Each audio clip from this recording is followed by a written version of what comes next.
Hey you guys, welcome back to the channel. It's Trey, and whoa, whoa, whoa. Netflix brought Warner Brothers. Now, I could have sworn a lot of people were saying that Netflix was not interested in Warner Brothers. I could have sworn James Gunn said that Netflix was not interested in Warner Brothers, and everything that we've been saying and rumored has been lies. Well, James Gunn, eat that crow, bro. Eat that crow, because Netflix just brought Warner Brothers for $82.2 billion. And I know some people are like worried about it, but again, whose fault is this? It's Warner Brothers' fault. It's Warner Brothers' fault. It's the other studios' fault. Y'all the ones who wanted to continue to throw out slop on the screen and thought that people was gonna just watch it. Well, guess what? People ain't gonna do it. And then on top of that, the company's been sold several times over. Like, I don't understand, like, how you can't get out of $30 billion. Like, come on now. Well, that's because you let activists run your company. You let females take control a lot of times, and you didn't listen to the fans. You can't say that you listen. No, you didn't. No, you didn't. No, you didn't. You got rid of Looney Tunes. You're doing a Harry Potter series where you're race swapping, gender swapping characters that nobody asked you to. You have a Batman movie that's taking forever, and on top of that, an actor that a lot of people really don't care for, Robert Pattinson. You can get mad at a wall all you want to. You got rid of an A-lister who was playing Batman because reasons. You got rid of an A-lister who was playing Superman because reasons. You got rid of a beautiful woman who playing Wonder Woman for absolutely no one. Okay? And and then you got rid of the director when his daughter died because some bitches online was complaining about, I don't like the direction that it's going in, but yet you were making money at the box office. I'm sorry. Why do you think that another company needs you? I want to keep anybody around. I heard that David Zaslav is supposed to be running it, but he still has to get permission through Netflix executives, I believe. And it's kind of funny because theater chains and them are trying to be against David Zaslav and them. And I'm just thinking to myself, I'm like, what are you against? Because you guys wasn't against Skydance getting sold off to Paramount. You wasn't against Disney buying Fox and Star Wars and Marvel. Like, be so for real right now. Be so for real right now. Talking about, it can kill the theater chain and stuff like that. It's been killing the theater chain. Once you allowed all these companies to get all of these other companies that also had their own streaming services, guess what? Guess what?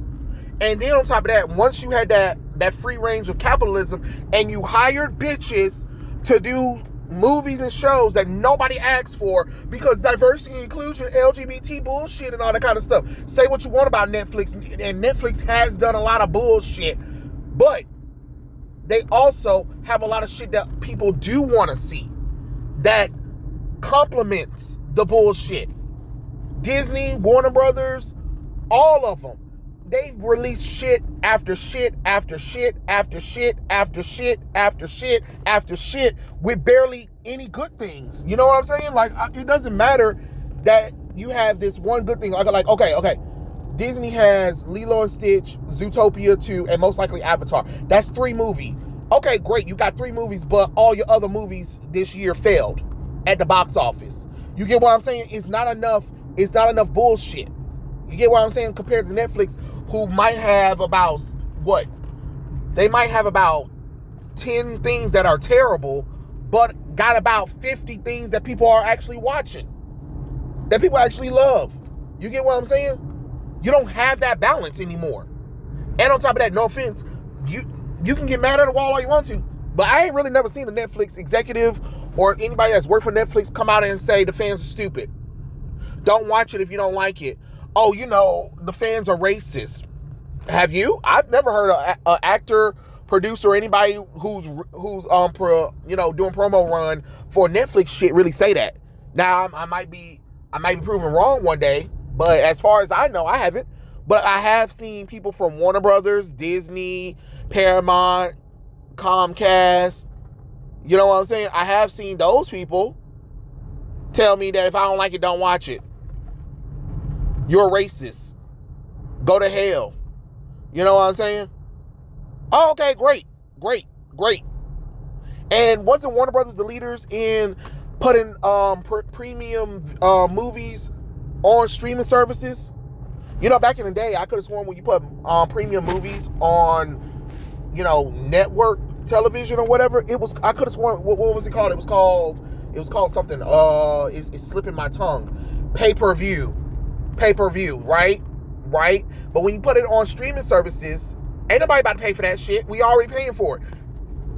That doesn't make any sense. What they should have did is, well, y'all killed cable because cable thought it can just overcharge people with all those streaming services. You can't. Y'all gonna have to figure out something. Y'all need to go back to investing yourselves into having multiple sources of income coming from one thing. Because guess what? If I had a movie or a show or something like that, I want that shit to be on network television where they can promote commercials and stuff like that. Bam, that go revenue. Then on top of that, my actors get some kind of form of money from residuals, right? Okay, great. So that way I can keep them in my back pocket in case I need their asses for a movie or a show I want them to do. You know what I'm saying? Right? Then I want to still keep Blu-ray and DVD because even though people can see, like, don't get me wrong, I can see Home Alone, Home Alone 2, How the Grinch Stole Christmas and them on television, right?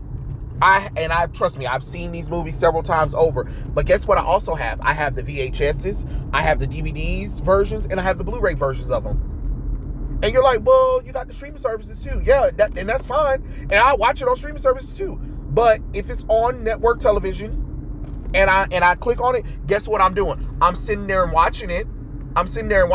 Almost every movie from ABC Family that was on ABC, CBS during the time that I was growing up, I have watched them several times over, and I also have them on DVD, Blu-ray, and VHSs. I even have the book versions of a lot of those Christmas classics as well. It's just one of those things. You know what I'm saying? People do want, like, don't get me wrong, like back in the day, I like some of the cartoon shows or whatever. If I had the ability to buy Yu-Gi-Oh! On DVD, Batman, Superman, any of that stuff, Pokemon, like the Pokemon movies, seen them plenty of times. I've seen them in theaters. I saw them on network television, and I saw them on streaming services. And guess what? I still brought them on VHS, Blu-ray, DVD. It is what it is. I will buy the stuff. I have no problem of buying the stuff over again. Like if they came up with something different that's better than Blu-ray, guess what I would do? I would go out and buy it again. And don't even start it. Like, we brought Lion King so many times it's not even funny. The family loves Lion King. We have the original. I think we have the original VHS. I don't know if we still have it around because a lot of that stuff has been in storage or whatever, and we moved around. So we had the original Lion King. We had the reprint master edition. The master edition on VHS. Then we had the Disney Vault one, the one that came out the vault. Yes, when movies came out the Disney Vault, guess what? We going to the store and buying it. We have the special edition on DVD. We have the special edition Masterworks on DVD, and we brought the Blu-ray collection that has Lion King 1, 1.5, Lion King 2, with all the special features on there. Thank you very much. Yes, we have all of that. I have no problem buying the stuff on, physical copy. I don't. I would buy it on physical copy. And guess what? Every year, for some reason, they think a lot of these Disney movies are Christmas movies. And guess what? I sit there and watch them. You don't know. You'd be surprised how many times I've seen these damn movies, knowing damn well in the other room I have a whole DVD collection, VHS collection, Masterwork collection of these things. So what? Back in the day when Saturday morning cartoons used to end or whatever, and at the end, sometimes they would show certain Disney movies over and over again, and I had them on VHSs. Yeah. Sleeping Beauty, because for some reason they will never show Cinderella and Snow White on basic channel. I've never seen, out of all the movies, I've never seen Cinderella or Snow White on basic channel, like basic channels at all. Sleeping Beauty, Sword in the Stone, Alice in Wonderland, Oliver and Company, the Great Mouseketeers. What's that other thing called? The Rescuers. You know, stuff like that. Oh, and Pete's Dragon. But what I'm saying is that Netflix now have a foot in theater.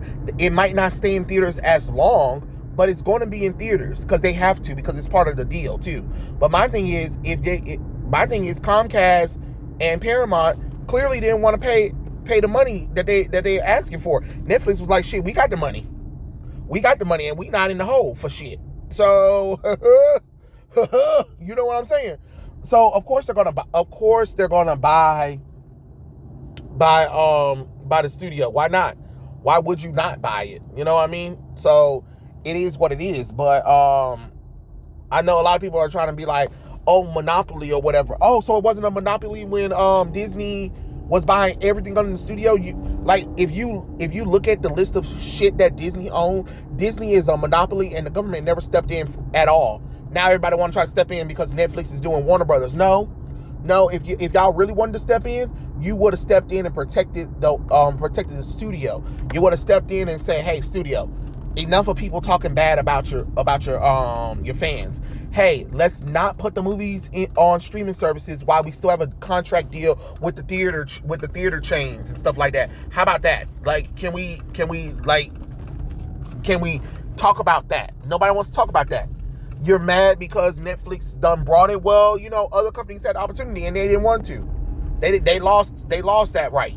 And on top of that, you know, you badmouth the fans. You told them that a certain version of the characters that people were actually watching was bad and people didn't like it. Then you rebooted that continuity and you had a lackluster Superman movie that lost the studio money. Like, I don't understand how you spend $600 million on a movie and only get back $40 million and still talk about it as a success, yet the previous Superman movie that came out still outgrossed it.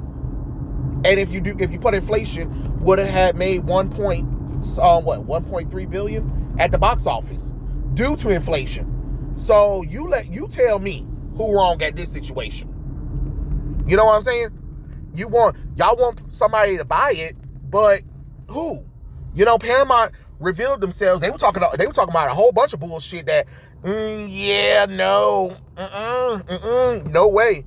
The only reason why I would want Comcast and Universal to pull it off is because of the working nature that Warner Brothers have with Universal, and because of Universal Studios. So that way we can finally get these DC characters and Warner Brothers stuff in a world that people can visit in America. Besides fucking Six Flags. Don't nobody fucking care about Six Flags like that. Looney Tunes and DC characters are in a fucking amusement park that nobody really cares about anymore. When the last time you seen a Six Flags commercial? Exactly. Who around the world flying all the way here to Six Flags over Georgia to see Disney and Looney Tune characters? No one. What is people doing? They flying around the world to go where? Universal Studios, Disney World, Disneyland, Universal Land, right? In California and in Florida. Why the fuck there ain't no Warner Brothers Looney Tune World here? And then somebody was like, oh, it's in Saudi Arabia. Oh, yeah, because Saudi Arabia is the most easiest country to get to. You know, it's an easy flight to get to. Get the fuck out of here with that. So, the good thing is, you know, Netflix is going to be separating itself from Discovery, so you can still have that Discovery bullshit by itself. But I know some people are like, oh, this is just going to be terrible for movie theater chains. But it's been terrible for movie theater chains for a long time. Like, think about it. Warner Brothers literally just pulled out Superman because Superman wasn't making that much money. The same thing with Disney. Disney has been pulling their movies out for a long time and haven't really been making money back at all. So what are we talking about here? What are we really talking about here? Oh, it's okay when Disney and others do it, but then as soon as Netflix do it, it's a problem? No, y'all just mad that Netflix brought it. It is what it is. But they had an opportunity to. Those other companies had an opportunity to do it. Now maybe we'll get Restore the Snyderverse. Maybe we'll get a whole bunch of DC stuff that was on, like, how remember how Netflix did the serious versions of the Marvel shows that was part of the MCU? Well, guess what? Now we might get DCEU shows and movies that are serious and taken, and then we can actually have them on Netflix. And hopefully they'll be able to put them out on Blu-ray and DVD, because Warner Brothers do have the requirements to print out movies and DVDs. Like, could you imagine now that Warner Brothers is obtained by Netflix? Netflix can be like, oh, okay, well, we know people love Stranger Things. Let's put Stranger Things on a complete set. You know what I'm saying? With special edition features. That's another thing y'all need to start doing. Start filming behind the scenes shit. I don't know who the fuck told y'all to stop with the behind the scenes and the concept shit, but Shannon like Trey likes, so fuck. I like that shit. I need y'all to go back to that shit. Okay? Thank you. I like that shit. That's what I like. Okay? I like behind the scenes. I like the concept stuff. I want all of that in Blu-ray, DVD stuff. And I'm tired of not seeing it. You know what I'm saying? I'm tired of not seeing it there anymore. That's crazy that a lot of these movies that I like that's came out recently have no behind the scenes of nothing.